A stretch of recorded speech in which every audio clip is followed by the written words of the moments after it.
Congratulations, folks. You've made it to the last unit, lesson 12 of U.S. history, and the last time you're going to have an opportunity to hear my voice talking at you via these YouTube videos.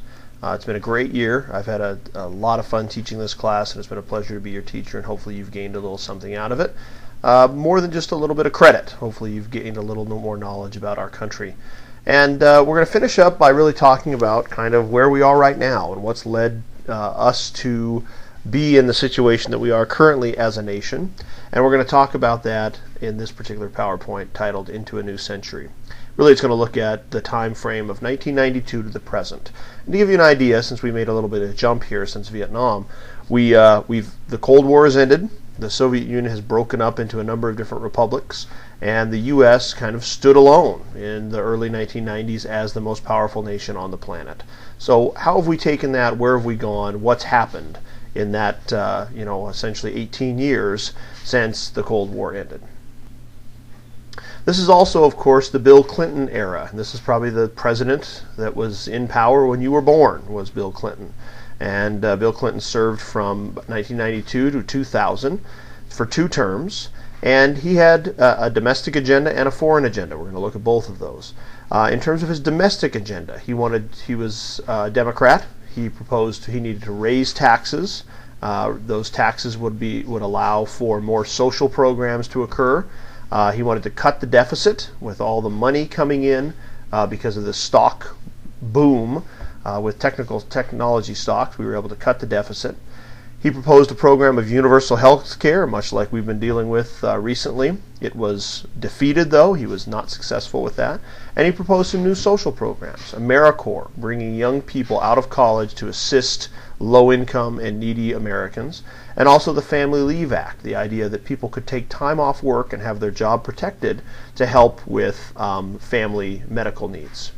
He also was a proponent of gun control, and ultimately, because of the Monica Lewinsky scandal, he was brought up for impeachment. He was not impeached, and he did serve out his entire term, but there were a lot of scandals associated with his personal life due to those type of things. In terms of his foreign policy, he was the first president, besides the first President Bush, to really control America after the Cold War. And so what we find out is because the Cold War really divided the nation up into those that supported the U.S. and those that supported the Soviet Union, because that system has broken down, we have a vacuum. And regional conflicts have led or fall into the new problems for America. In terms of America defining itself, it sees itself as needing to prevent or provide some peacekeeping roles in a number of different places over the course of the world that are breaking up. Examples are Somalia, and if you've ever seen the movie Black Hawk Down, that's a good example of what happened in Somalia.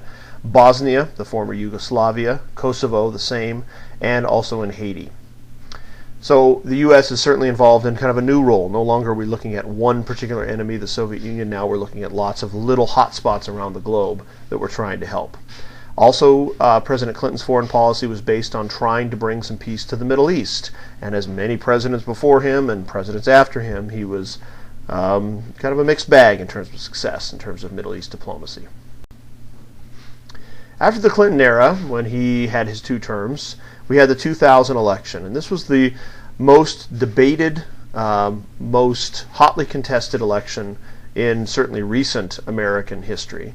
The candidates were Al Gore, the Vice President of the United States, the Democrat, George W. Bush, the Republican, and Ralph Nader, who was running as a Green Party candidate. The campaign really dealt with economic issues and also moral issues, coming on the heels of the Clinton presidency, where there were some moral issues that certainly people were worried about. That was a talking point. And during the election, it was incredibly close. It had been called a while for Gore. Gore was going to win, and then they decided no, it was actually going to be Bush was going to win, and it all came down to Florida. And Florida had to have a recount in several different counties, and ultimately the Supreme Court of the U.S. shut that down, and the election went to George W. Bush. But a lot of people felt that it was unfair. A lot of people felt that it didn't set his presidency to a particularly good tone. One of the most defining events in American history, certainly modern American history, that you've been experiencing and you understand from your history, was the tragedy of September 11th, 2001. So this is very soon, within about a year of George W. Bush taking over as president. And what we saw, as we well know from understanding this period of history, was a well-coordinated attack by Muslim extremists called Al-Qaeda on several targets within the United States. The World Trade Center in New York, the Pentagon in Washington, D.C. were two of the major places that were targeted. And during these attacks, approximately 3,500 Americans died, and it was the largest single loss of life within the United States since the Civil War. And the shock that this kind of devastation could be brought to America was a uniting force within Americans. So no longer do people think of themselves as liberal or conservatives. They really felt united to support people within this tragedy and ultimately to make sure that this never happened again. The events of September 11th, 2001 led to the War on Terror. And again, this is certainly Muslim extremists had been something that we had been involved in. We had used when it was expedient to the United States. There's a number of, lots of information back there that we can look at that suggests that the United States had a bit of a hand in leading to some of these events. But ultimately, because of the attack on the U.S., President Bush and his foreign policy team decided that they need to take the battle to the extremists and root out the Middle East terrorism. The focus is on Al-Qaeda, the terrorist network that claimed responsibility, and ultimately Osama bin Laden, their leader. This leads to the United States Patriot Act. The Patriot Act was passed by Congress and essentially led to a number of tightening of civil freedoms and allowed the government much more ability to look into records, to tap phones, all that type of thing in order ostensibly to combat the war on terror. Bioterrorism is a real concern. Things like sarin, things like anthrax are very concerned. And it ultimately leads to the war in Afghanistan. Al-Qaeda is centered in Afghanistan, so the U.S. begins a war in Afghanistan. Once the war in Afghanistan essentially has kind of rooted out Al-Qaeda, at least as far as we thought, the war shifts its focus to Iraq. And Iraq is another player that the United States has had relationships with, both positively with Saddam Hussein, seeing him as an ally, and then also in the first Gulf War, seeing him as an enemy.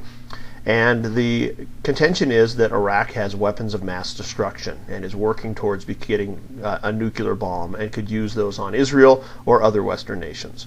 And it's considered to be part of what George W. Bush calls the axis of evil, these nations around the world that are fighting against American interests. So we decide to take the war to Iraq preemptively. The United States generally does not begin wars. It is something that responds to wars, but in this case we begin the war in Iraq looking for the weapons of mass destruction. We have very quick, decisive battles where we take over Baghdad and other important cities.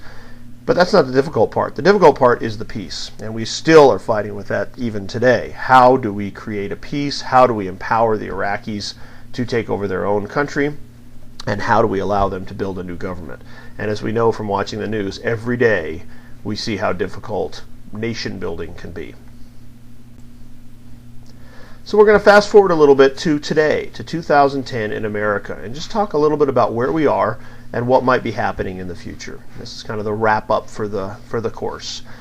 Certainly 2010 is a watershed year. I mean, over the last year or two, we have, as a nation, elected the first minority president, President Barack Obama, African American, an amazing step in the United States. If you think about, only a few lessons ago we were talking about civil rights and the fact that African Americans were fighting simply to be able to vote and simply to be able to walk down the street and use the same facilities. And now we have an African American president. It's absolutely staggering and an amazing time in America.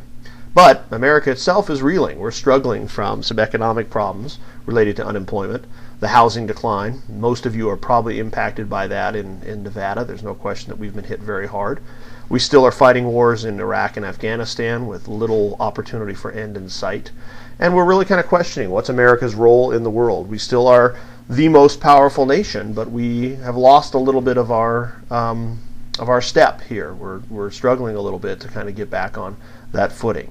And future challenges, certainly related to the environment, certainly related to extremist groups, and the U.S. redefining itself will be something we'll be dealing with within your lifetime.